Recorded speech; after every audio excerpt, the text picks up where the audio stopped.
torí àwọn obìnrin tó wà ń bẹ̀ wọ́n ti torí wọn mọ̀ wá gbogbo àwọn àyè tí ó dáhùn tẹ́ẹ̀dá ń lọ bẹ̀ táwọn òkí wò àti tí mẹ́nu fóònù wa ẹlòmíì ní sí fóònù ẹni sí ó fi kọ́kọ́rọ́ sí kóòdù ní ilé ìṣiṣi ìtorí àgbákò tó kó síbẹ̀ ìwòkíwò ìrúkúrì ti mẹ́mẹ́ tá a bá ń gbọ́lá fún àwọn nǹkan báyìí tó yẹ pé nké ìwọ ní tọ́lá òṣèlé ìwọ tá a ń gbọ́lá fún tá a fi ń tẹ́ra lọ́hùn tá a bá lọ túbá ń bẹ̀ tá a bá lọ túbá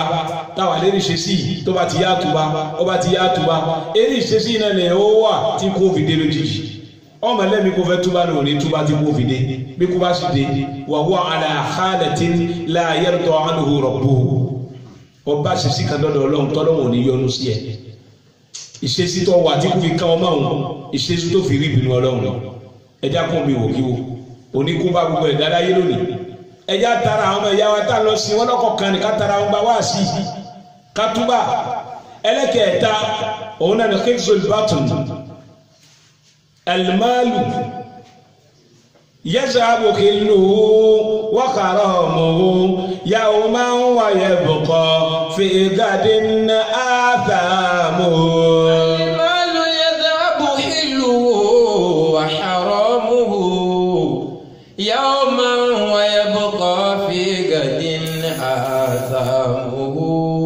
Almalu yazhabu khilluhu wa haramuhu yawman wa yabqa fi gadin athamuhu. nítorí pé lówó láyé aṣọ ń tá ń jẹ síkùn wa mọ́ Almalu yazhabu. ìjẹkújẹ ọ̀pọ̀ láyé ìwàkúwà ọ̀pọ̀ láyé àti aráàmù àti aláàní gbogbo ẹni pàdé kún wa. Almalu yazhabu khilluhu wa haramuhu yawman. gbogbo ọ̀nà tá a gbà wọ́ owó hílù agbọ̀nà tó tọ́ wa ni wa haramuhu agbọ̀nà tí ò tọ́ wa ni yẹ̀záàmù owó padà tán yá agbọ̀nà tó tọ́ wa agbọ̀nà tí ò tọ́ wa owó tarí yóò tán yawman ìjọ kan. Yawman wa yabqa fi gadin athamuhu. àmọ́ ẹ̀ṣẹ̀ tí ń bẹ níbi tó ti kójọ ẹ̀ṣẹ̀ wọn ò ní tán o wọ́n fi bí wọ́n tó kójọ yálà ọ̀nà ẹ̀tọ́ ló gbà kójọ ní o ọ̀nà haramu ló gbà kójọ ní o wọ́n padà fi bí ọ́ ọlọ́run ní fílẹ̀ fún ọ kò sì ní gbàgbé yóò padà béèrè ọ̀nà tó gbà fi tó jọ tó fi kójọ ọlọ́run padà béèrè. Laysa taqiyyu bimuttaqin li ilahihi hatta yatyiba sharabuhu wa ta'amuhu. Laysa taqiyyu bimuttaqin li ilahihi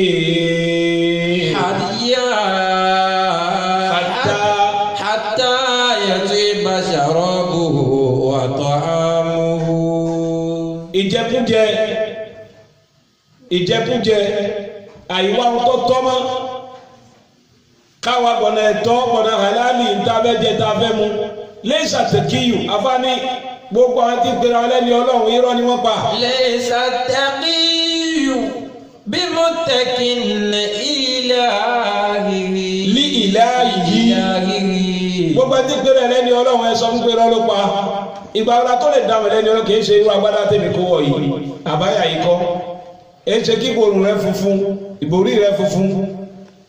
òmùra dáadáa tẹ̀sùbá rẹ tó ní kọ́rùn irú kọ́lẹ̀ ní ọlọ́run a lè rí ká má ba Kùránì lọ́wọ́ ẹ̀ irọ́ ni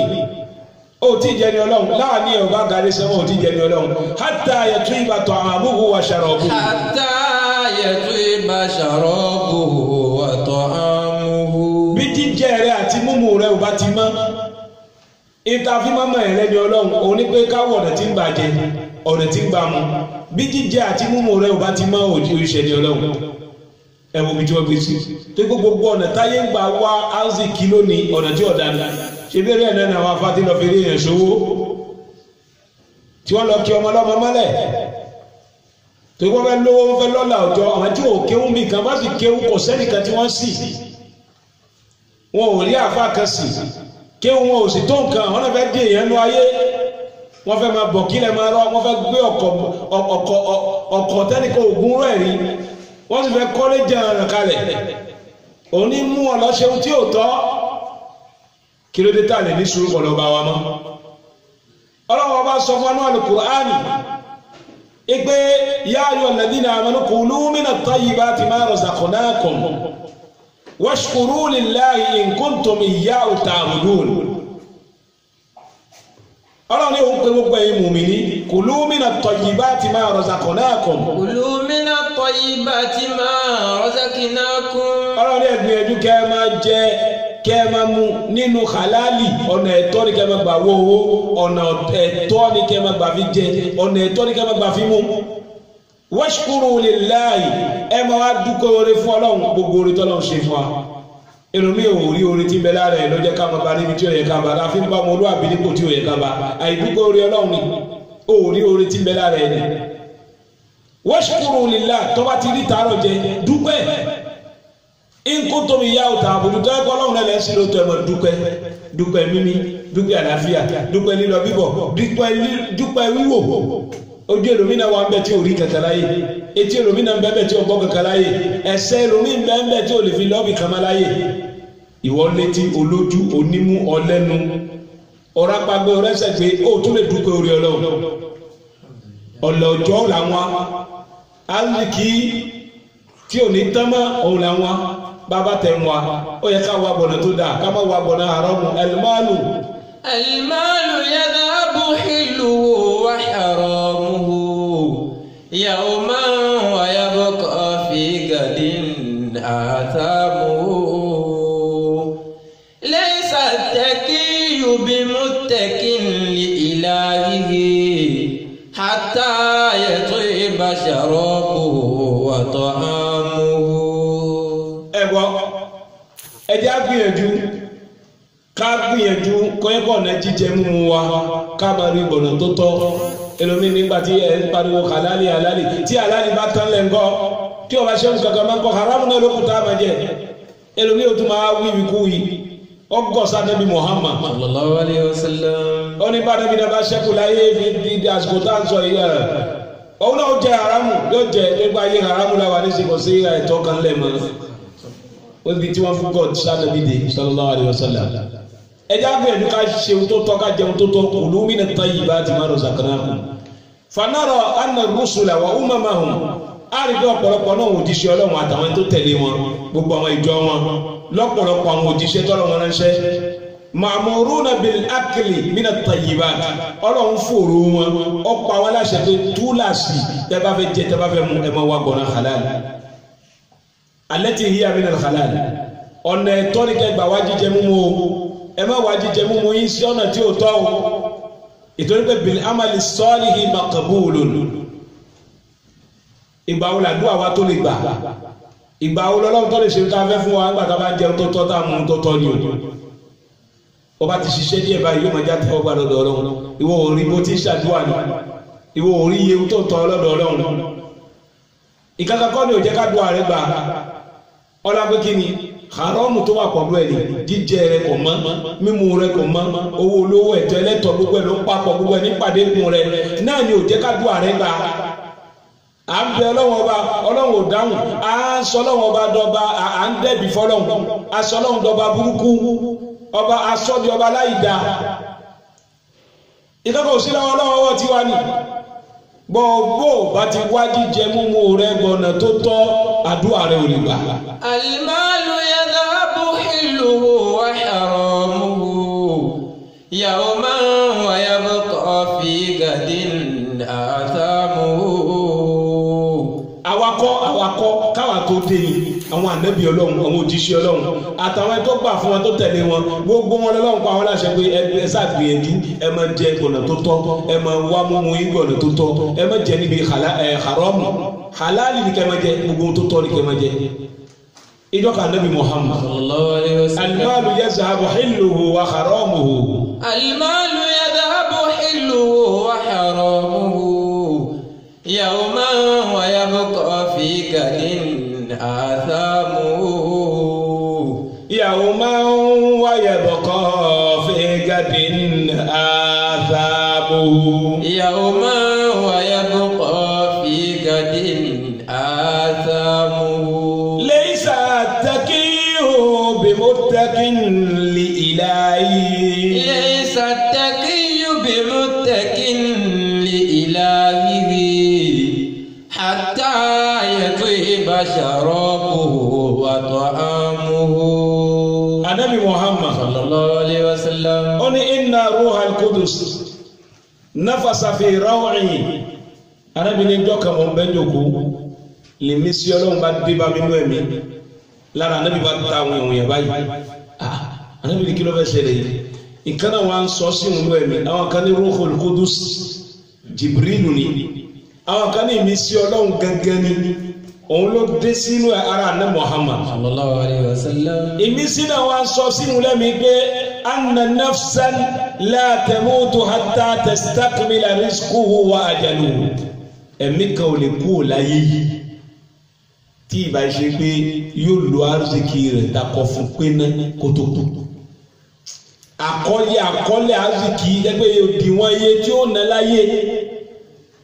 ẹni tí ń ṣoògùn kanjú ni ẹtí ṣoògùn wà láyé kanjú ni àkọọ́lẹ̀ ti dúró lérí kó wá pé iye tó nà láyé ni ẹlòmí lè wá fi kí kanjú wá gbogbo ẹ̀ tó yẹ pé ntí ó máa farabalẹ̀ ná lọ́jọ́ alẹ́ ó lè tààrọ̀ tó bá lọ́jọ́ alẹ́ yóò máa wòran gbogbo oògùn tẹ̀ ṣe oògùn àtàdúà ọwọ́ àrùn kádàrá lọ́wọ́ ni àdúà ò lè fún ẹ kọjá kádàrá rẹ oògùn ò sì lè gbé wá fún ẹ kọjá kádàrá rẹ yín tó ti bẹ́nu àkọọ́lẹ̀ náà ni ó padà ṣẹlẹ̀ fún ọ. Ànábì ní inna ruhal qudus ìmísí Ọlọ́run nafasa fi raw'i ó mí sí mi lára ó mí sínú ẹ̀mí mi ó sọ kóló sínú ẹ̀mí mi sínú ọkàn mi wípé kí ni o anna nafsan la tamutu hatta tastakmila ajaluhu wa rizquhu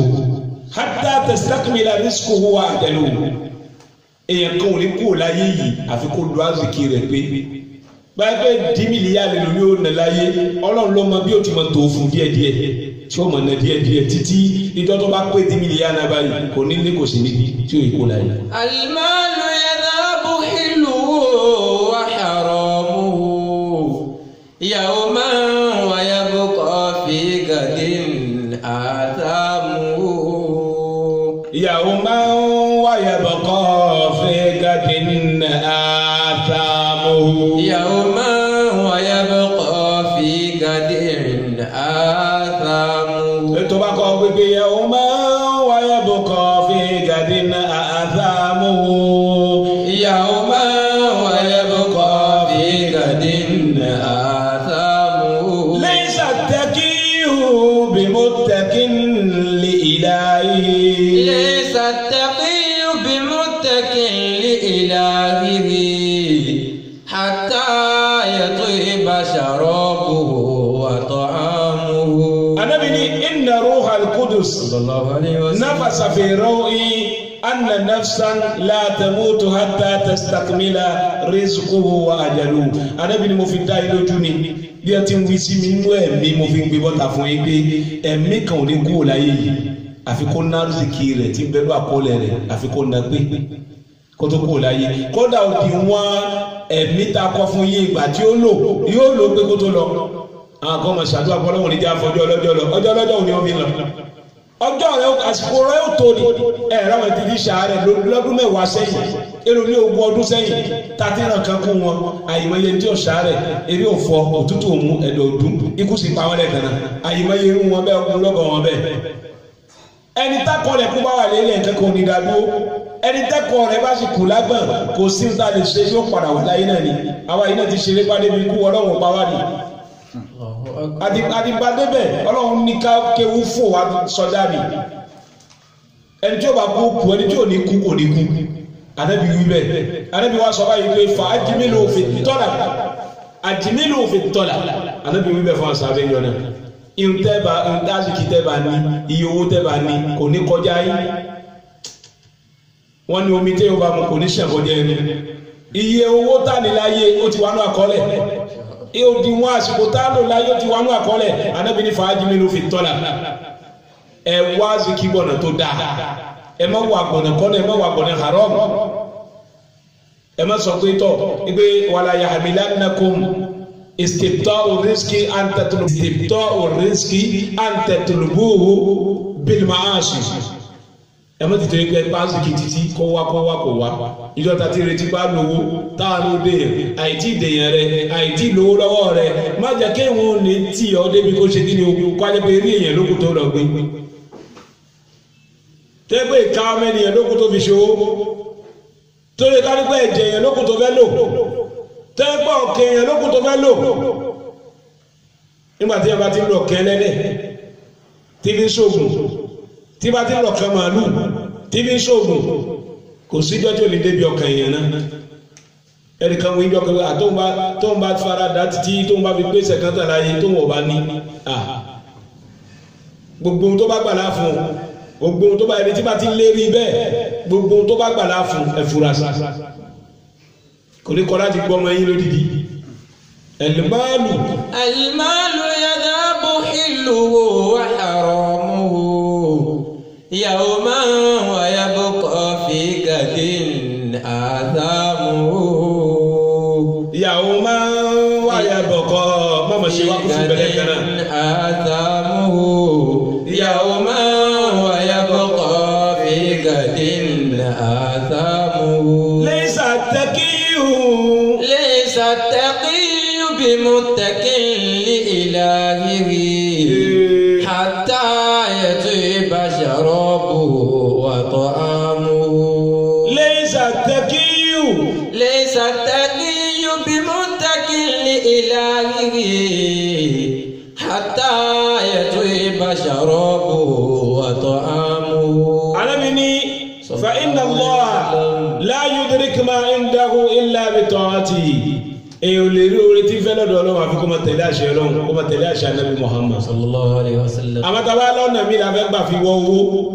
láì tẹ̀lé òfin Ọlọ́run láì tẹ̀lé òfin Ànábì kò sí ẹni tó fẹ́ gbọ̀nà kọ́nà wo owó tí ojú ò ní padà ti kẹ́yìn kò sẹ́ni tó fẹ́ gbọ̀nà kọ́nà ọ̀nà tí ò dá fi wọ owó kọ́nà tó bá jẹ́ pé ọwọ́ ayé náà ló gbà fi wá ayé ó gbà kan mí lọ́dọ̀ yóò fowó rọ́pò fún ọ ní tí ò ní dùn mọ́ ẹja tẹ̀lé Ọlọ́run kátàlí ìṣọ́ Ọlọ́run àṣà Ànábì wa Muhammad.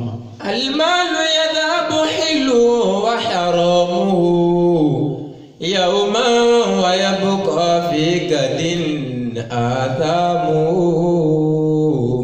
يوما ويبقى في غد آثامه. الفرج inú ẹ̀nà tó labẹ́ ntí kó bá gbogbo ayé lónìí abẹ́ Ànábì ní akitharu ma yudkhilu kathiru min ma yudkhilu an-nasu al-jannata ọ̀pọ̀lọpọ̀ ohun tí ó kọ́ wọn yẹn wà ní jẹ́nà Ànábì ní oore ṣíṣe àti wà dáadáa ọ̀pọ̀lọpọ̀ ohun tí ó sì kọ́ ọ̀pọ̀lọpọ̀ yẹn wọ náà òun ni kíni Ànábì ní òun ni ẹnu àtàbẹ́ sallallahu alayhi wa sallam. Man waqahu Allahu sharra ma bayna likhiyayhi wa sharra ma bayna rijlayhi dakhala al-janna. Gbogbo ẹni tọ́lọ́run bá kó yọ níbi aburú ti mẹ́ níbi ìjàgbá rẹ̀ ẹnu rẹ̀ tó bá sọ aburú ti bẹ níbi ìtàn rẹ̀ méjì ẹni tọ́lọ́run bá sọ níbi ẹnu tó bá mójútó ẹnu ẹ̀ tó bá mójútó abẹ́ rẹ̀ Ànábì ní yóò wà al-janna. ẹnu àtàbẹ́ ní òkú bá wa níjọ́ al-kiyama ọ̀dọ̀ wa àrùn tí ó mú yẹn ṣe rí ibú ayé tí ó tún mú yẹn ṣe rí ibú kọ̀kọ̀ sáré tí ó tún wá mú yẹn ṣe rí ibú alùkìyàmà òun ni ẹnu àtàbẹ́ ẹjẹ́ àwò wọn máa ní kí ẹ máa sọ̀rọ̀ tí ẹ bá sọ̀rọ̀ kí ẹ máa wọlé kó tó sọ̀rọ̀ ètò ìpè lẹ́yọ̀ bó sọ̀rọ̀ sọ bó máa wọlé kó tó sọ̀rọ̀ tó bá sọ tó fẹ́ sọ ó kà àgbákò ayé ó tún rí ìbínú Ọlọ́run ẹja wo tabẹ́ náà láyé bí yóò bá sọ abẹ́ rẹ̀ tẹ́pẹ́ gbogbo àyè náà ní tìbọ̀ kọ̀kọ́ bí kánì òní kò kọ́ bí rí kánì òní kọlù gbogbo ẹ̀ tó wà bẹ̀ yóò kọ́ olùmọ́gbù yóò kó sídà yóò kọ́ àrùnkárùn ìjìyà táyé nù tó bá tó wá déwájú Ọlọ́run òtún rírì yọnu Ọlọ́run yóò jìyà sáré yóò jìyà gbàgbà kìyàmà. laysa at-taqiyyu bimuttaqin li ilahihi hatta yatyiba sharabuhu wa ta'amuhu. ẹni tó lọ lu mọ́gù tó fi kú abẹ́ tó kó sídà tó fi kú látara kó lọ ṣàṣepọ̀ pọ̀ lóbìnrin ebi ṣe sí iná ni ó wà dàlùkìyàmà yóò máa wà lórí pé jìmọ̀ wo obìnrin lẹ́ni pé bọ́bìnrin ló bí èso eré ẹ̀ náà ni ó máa wà ẹ̀yẹ́ ẹ̀rí kó ti kú ẹ ti sí ni eré ìṣesí náà ni ó máa wà tóbi dìde wájú ọlọ́pàá anábìrin man shaba ala shay'in shaba alayhi wa man shaba ala shay'in mata alayhi wa man mata ala shay'in bu'isa alayhi eré tí a bá dàgbà lélẹ́rí eré ẹ̀ náà ni ó ṣe ìwé lélẹ́rí eré tí a bá ṣe ìwé lélẹ́rí eré ẹ̀ náà ni kó padà káyàn mọ́ eré tí kó bá káyàn mọ́ lélẹ́rí eré ẹ̀ náà ni ó padà gbéyàn dìde ẹ̀tọ́ ẹgbẹ́ ṣìnà náà ni kó máa ṣe ṣìnà ó bá bọ́ tó sùn yóò bọ́ sí sùn ó bá bá wájú sùn bá dúdú sùn yóò bá funfun sùn ó bá bá kúkúrú sùn yóò bá gíga sùn bó bá bá fífẹ̀ sùn yóò bá tẹ́lẹ̀ èyí tó lọ́tẹ́ yóò bá sùn gbogbo tó bá lè ṣe sí báyìí tí ò bá lọ tó bá tí ikú bá fi dé eré gbé ń báwọn èèyàn sùn káàkiri náà ni yóò fi dìde wájú Ọlọ́run. Allahu Akbar. Wallahi eré tí yóò fi dìde nu wàlíyá tẹ́ ọ̀ bá sọ́wọ́ rẹ̀ ọwọ́ náà kó báyìí wájú Ọlọ́run òun fowó ọwọ́ kọ̀wé sí ẹ̀ lábẹ́ ọwọ́ rẹ̀ tó fi ń jalè tó fi ń mú ẹ̀tọ́ lẹ́tọ̀ tó fi ń mú kan oníkan gbogbo ọwọ́ yìí gbogbo ẹ̀ tó bá lè rí pé kó máa jalè kó máa mú kan mọ́ kan wàláyé eré ọwọ́ yìí eré ìṣesí náà ni ó wà tí ó fi dìde wájú Ọlọ́run yóò mọ̀ wà lẹ́ni pé ń jalè olè náà ni ó máa jà bẹ́ẹ̀ tẹ́gbẹ́ àṣírí ó wa tún ta gbangba rẹ̀ kí á mọ̀ tẹ́wọ̀n yóò máa wò pé ẹ ṣe gbogbo yóò máa rí bí ti mú kan oníkan ọmọ kí o ti ń jí wà fà eri pé ń jí wọn náà ni ó máa wà eri pé ń jí àdánwò gbogbo ayé lónìí nù. àfọ̀nsá ni kó sákòrò wẹrẹ lágbo òun ni ó máa kó dání gbogbo yìí tó ń sẹpamọ́ yóò máa sẹpamọ́ wájú Ọlọ́run bẹ́ẹ̀ Ọlọ́run máa fi hàn gbogbo ayé báyìí. Al-malu yadhabu hilluhu wa haramuhu. Ọlọ́run ní tọ́wájú alkiyama ẹ̀dá ọmọ sọ fún gbogbo erékèké rẹ̀ yóò sọ fún ọwọ́ yóò sọ fún abẹ́ yóò sọ fẹsẹ̀ ibi ilé máa ṣẹ̀rí tó máa lé yìí náà ẹ ṣe jẹ́ni takò mí báyìí ọwọ́ mi ní abẹ́ mi ní ẹsẹ̀ mi ní lima ṣẹ̀rí tó máa lé yìí náà ẹ ṣe takò mí báyìí yóò máa ní antaqanallahu alladhi antaqa kulla shay ọba tó fún gbogbo nǹkan lọ́rọ̀ sọ láyé òun ló fọ́ wa náà lọ́rọ̀ sọ lónìí pé ká máa sọ̀rọ̀ ká máa jẹ́ni takò ẹ̀ gbogbo ta fọwọ́ ṣe tí ó da ọwọ́ ma kà inú ẹ̀ náà níbi fi ní ká bí ìlú ká máa fọwọ́ ṣàṣkáàrì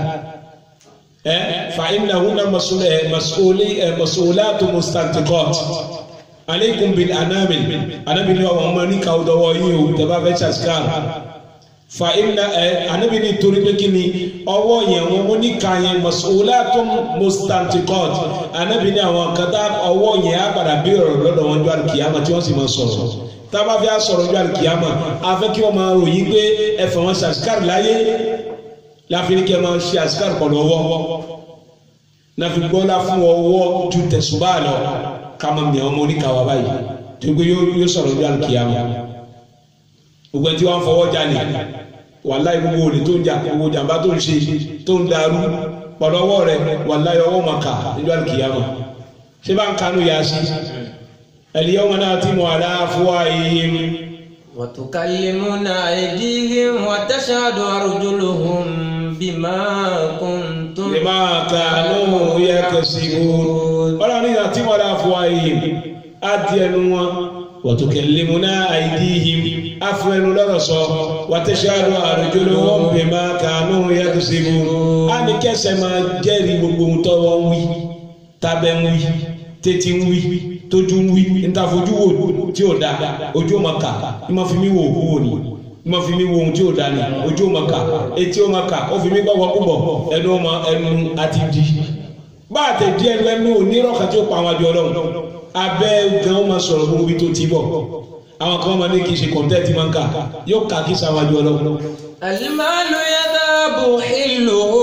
wa haramuhu yawman wa yabqa fi gadin athamuhu. Yawman wa yabqa fi gadin athamuhu. Laysa at-taqiyyu bimuttaqin li ilahihi hatta yatyiba sharabuhu wa ta'amuhu. Jama ọdọwọ mi ọdọwọ yìí náà gbogbo erékèéké ara wa gbogbo ẹ̀ káwọn lérò pé wọn ò rí wa bẹ́ẹ̀ nìkan ò rí wa níbi tá a gbé bẹ̀ ṣe táwọn wà kí wà ọwọ́ rí wa àbí ẹ̀kọ́ so lè rí ọwọ́ rẹ gbé sọ́tọ̀ fi lọ ṣe aburú tó fẹ́ ṣe fi lọ ṣe jàmbá tó fẹ́ ṣe Ànábì ní kí ni jẹ́ dáadáa ihun tí jẹ́ dáadáa ní tó wà ń díẹ̀ tó sì fẹ́ kí gbogbo yẹn ká ẹ má díẹ̀ gbogbo yẹn ká kẹ́ ẹ má bẹ̀ má tẹ̀lé nìkan bọ́ bá gbọ́hùn ẹsẹ̀ ò ní túra ṣe ìdí dáadáa ló wà. Ànábì ní aburú òun ni máa ha kàfi sọ̀dìríkà aburú ni tí ó ma ṣe kì ní báyà rẹ̀ tàbí bọ̀ tó ma dàgà tó ma wọ̀ tó ma wò sí sẹ́nìkan ni wá kárí mọ́ bí aburú nù kápẹ́ ìlú kápẹ́ di aburú gbogbo ẹni tó bá wà di dáadáa òkè ó balẹ̀ pẹ̀lú dáadáa tí ń ṣe gbogbo ẹni tó bá wà di aburú ẹ̀mí ọmọ sọ fún pé èyí tí mo ṣe yìí ò dáa kò sì yẹ kíkún ká mi má díẹ̀ bí ẹni tí ń parọ́ nìsí irọ́ tí ń pa wọn kò ní fílẹ̀ mi balẹ̀ pé irọ́ mo fi ń jẹ mo fi ń mu mo fi ń ná mo fi ń lò mo fi ń ṣe gbèsè ayé mi ṣé wàá dá báyìí ṣé kò wá yẹ kí n túbà bàbá wà lè ṣe sí ìtìkú bá fi dé èèyàn ò ní rí ọ̀nà ọlọ́run ọlọ́mọ ṣe wá lẹ́ni tí ò ní rí ọ̀nà ọlọ́run wala la ilaha illallah wala títóbi ọlọ́run wala la hawla wala quwwata illa billahi al-aliyyil azim èyí tá a wí fúnra lónìí ọlọ́run má ṣe ní àwìmọ̀ má ṣe ní kẹyìn tí ó kù tá a wá wí jẹ́ ká sọ púpọ̀ láyé jẹ́ ká gbọ́ púpọ̀ láyé ó dọwọ́ mi ó dọwọ́ yín o àwọn kan tá a kà fúnra wa lálẹ́ yìí nípa àwọn kan tí ó kóyà jẹ wá láyé tí ó tún mú wa rí bínú ọlọ́run ló sáré àsọfún wa pé sùúrù zọ́ọ̀nì àníyàn tí ó da mo rò pé ó jọ pé àìmọye èèyàn tá ti ṣì mú láyé ibi pé ta ló gbé wa ní nǹkan wọ́n ní ẹni tó jalè ẹ̀ṣẹ̀ kan ní tiẹ̀ ṣùgbọ́n ẹni tí wọ́n gbé kan sí ẹ̀ṣẹ̀ rẹpẹtẹ ni torí pé a mọ̀ rò kírun síra wa bẹ́ẹ̀ ni ká máa dá ṣìnà mọ́yàn àwọn onírìnkùnrin wọ́n ṣe ṣìnà ju nǹkan mi lọ gbogbo àwọn kan yẹn àbá tí ò da máa ń fà bínú ọlọ́run ẹlẹ́kejì an-nadharu ila al-haram ká máa wò kíwò ẹja gbé èdè ká sá fún gbogbo wọn kan yìí ìwòkíwò dá o fọ̀tàbẹ̀lómi wàláyé kó díẹ̀ tí ó dá ẹlòmí ò lè gbé fóònù ìjọba ikọ̀ ló fọkànbalẹ̀ torí kó mọ̀ pé ohun tó ń fi síbẹ̀ ẹnìkan jọ kan mọ́ àgbàlagbà kan ní kí fún wáàsí mo fẹ́ fún wáàsí bàtí wọ́n fún wáàsí tí wọ́n lọ fojú gbé òdà wọn ni mo wá ń fi ẹranko alájí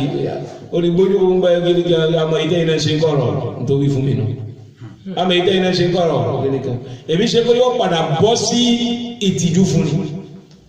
mo ní ẹgbẹ́ àwọn kan báyìí ò dáná fún mo á gbé fóònù mi fún ẹyẹ wò látòkè délẹ̀ tẹ̀ bá kankan mẹ́ ó ní tí wọ́n rán ẹni kó ṣe ó ti ní sùn àti ìsàn tí mo wí kọjá lọ́la